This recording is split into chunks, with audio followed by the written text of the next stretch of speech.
Reka nongere mbahe ikaze mwese mukurikirana chaîne ya YouTube ya Telemontagne Rwanda. Nitwa Wasamye Mugisha. Nubwo ntabizi neza ariko wenda wamfasha no kubyumva cyangwa se mwamfasha no kubyumva. Igitsina gore muri rusange nabo bagize ibyo bahuriyeho. Ubwo ndavuga abagabo babo n'abakunzi babo ahari bitewe n'imibarire bahuriyeho cyangwa se bafitanye. Yashoboka ko bajya bibaza iki kibazo kenshi. Ikibazo ni ese ubwo waba watwise cyangwa se ukaba wasamye baba bibazanya. Gusama mvuga ahangaha so gusama baro bakina mu kibuga cy'umupira ahubwo no gusama inda ibyara conception. Gusama inda ibyara cyangwa se izabyara uko bishaka. Mu gihe cyose iki gikorwa kibayeho nta numwe muri bo warubyiteguye cyangwa se warubyiteze. Bishobora kuba ari cyo gihe kibi kuri bo cyangwa se kubo biba biri kubaho baba bari kunyuramwo. Uretse ko hari n'ababa babyifuza bakumva bashaka gusama. Rimwe na rimwe ndetse bamwe na bamwe barabibura cyangwa se bakabibona. Mu kiganiro waba warubizi cy'uyu munsi munyemere tuvuge ku bintu bitandatu wakoresha ugasuzuma uwawe yasamye cyangwa se ukisuzuma ko wasamye inda ibyara. Aho muranyumva neza, ese umuntu wese ufite amatsiko karundura yo kumenya ko yasamye cyangwa se yatwise ese yakoresha iki kandi yibereye mu rugo akamenya ibyabaye? Iyo niyo ngingo tugiye kuvugaho uyu munsi ni mu kiganiro waba warubizi. Ikaze.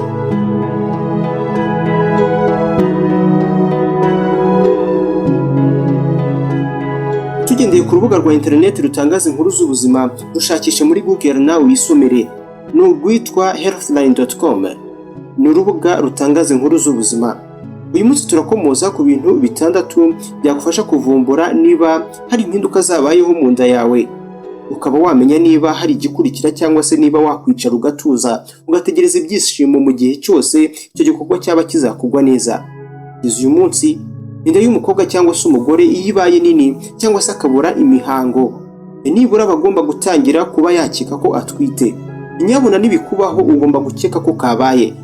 Gusa mbere y'ibyo byose hari uburyo butandatu wakoresha bukakorohereza kumenya ndetse bukaguha icyizere washingiraho uhamya ko waba warasamye kandi wibereye mu rugo iwawe nubwo budasimbura kujya kwa muganga. Ngubu ni butandatu. Kwikubitiro ndakubwira nti umuti w'amenyo cyangwa se korogate niko benshi mu wita. Korogate uretse kuba ari umuti w'amenyo ukoreshwa mu gusukura amenyo, benshi banawukoresha bagamije kumenya niba barasamye cyangwa se niba batarasamye. Wifashishije korogate cyangwa se umuti w'amenyo, ufata inkari ukazishyira mu gikoresho wahisemo, ukongeramo umuti w'amenyo muke cyangwa se korogate. Hanyuma iyo umuti w'amenyo uhindutse ubururu, biba ari ikimenyetso cy'uko wasamye cyangwa se watwise. Umwana aba arimo rwose. Uburyo bwa kabiri ni ugukoresha umunyu w'urugera usanzwe wutubuye. Ubusanzwe uriya munyu w'urugera ushyirwa mu biryo bikagira icyanga. N'ubu ngubu mu gikoni cy'iwawe cyangwa se cy'iwanyu urimo genda urebe neza. Uyu nguyu rero unakoreshwa mu kwipima inda cyangwa se kureba ko wasamye. Mu kuwukoresha ufata inkari ukazishyira mu gikombe ukongeramo uwo munyu wutubuye ugategereza nk'amasaha 2. Iyo uwo munyu wose ushonze ukabura, aba ari ikimenyetso simusiga cy'uko waba warasamye. Reka tuvuge ku kintu cya gatatu. Eau de javel. Eau de javel ikunze gukoreshwa mu rugo abantu bakuraho ibintu by'amarangi cyangwa se amabara yanze kuva mu myenda, ibigizwe n'ikinyabutabire cyitwa sodium hypochlorite ivangwa na hydrogen peroxide, sodium hydroxide ndetse na calcium hypochlorite. Ibyo ni ibinyabutabire biyigize. Eau de javel ufata inkari zawe izi zisanzwe ukazishyira mu kirahuri, ukongeramo agafuniko ka eau de javel. Iyo uhise ubona urufuro rwinshi ukabona inkari zihindutse orange yijimye cyangwa se orange yijimye, aba ari ikimenyetso cy'uko utwite cyangwa se wasamye. Isabuni. Fata agace k'isabuni ugashyire mu gikombe cya plastike, hanyuma sukamo inkari izi zisanzwe ariko zawe. Nutegereza kuva ku minota 2 kuri 5, hanyuma ukabona urufuro, biba ari ikimenyetso cy'uko wasamye. Ikintu cya gatanu kibanziriza icya nyuma ni vinegre. Vinegre benshi turayizi by'umwihariko abantu bakoresha ibizwi nka salade mu ngo zabo. nibura ufata inkari ukazishyira mu gikombe cya plastiki ugasukamo vinegere. Nyuma yo gutegereza iminota kuri 3 kugeza kuri 5, iyo urwo ruvange rufashe ibara aba ari ikimenyetso cy'uko utwite. Icyitonderwa kuri vinegere, bavuga ko ari byiza cyane gukoresha inkari za mu gitondo, gusa n'ahandi byaba byiza ari zo ukoresheje. Reka noneho tuvuge ku kintu cya nyuma ari cyo isukari.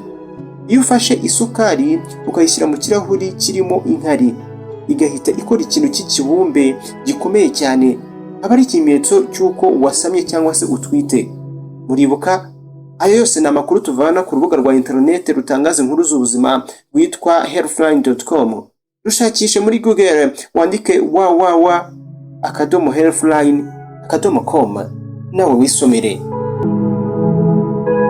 Nkuko uru rubuga rubitangaza rero, ntabwo ubu buryo bwose uko ari 6 bwizewe 100%. Rero niyo mpamvu nagirwa inama yo kujya kwa muganga ugakorerwa ikizamini cy'amaraso. Ni nta dusore iki kiganiro cy'uyu munsi, kiganiro waba rubizi kigaruka ku ngingo z'ubwenge zitwungura byinshi by'ingenzi muri ubu buzima.